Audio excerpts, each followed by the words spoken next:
Thank you. The next question, the member for Toronto-Danforth. Thank you, Speaker. Speaker, to the Premier. Jackman Daycare in my riding and other childcare centres are facing profound financial problems.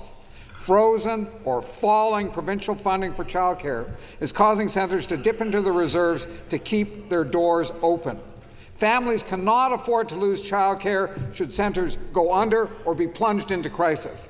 Will the Premier take steps now to address the financial crisis in childcare centres? And to reply, the Minister of Education.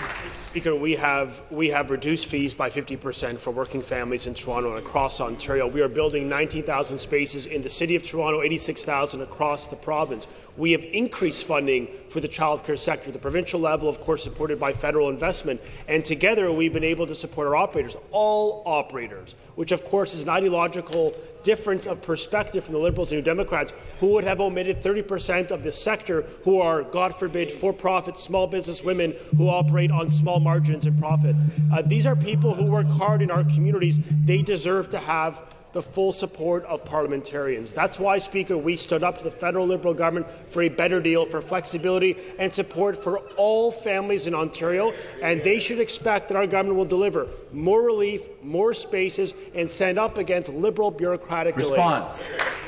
The supplementary question.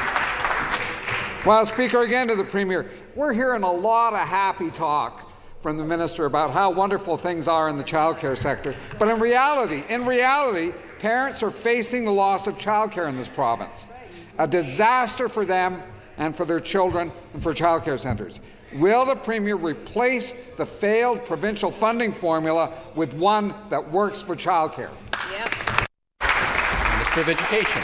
Mr. Speaker, what would have been disastrous is if we followed Liberal advice and precluded every for-profit operator in the province, denying thousands of families the rights to affordable care. Mr. Speaker, contrary to the perspectives of the members opposite, we've actually created 41,000 net spaces since 2019. We are cutting fees. We are increasing affordable access to families in small towns and big cities.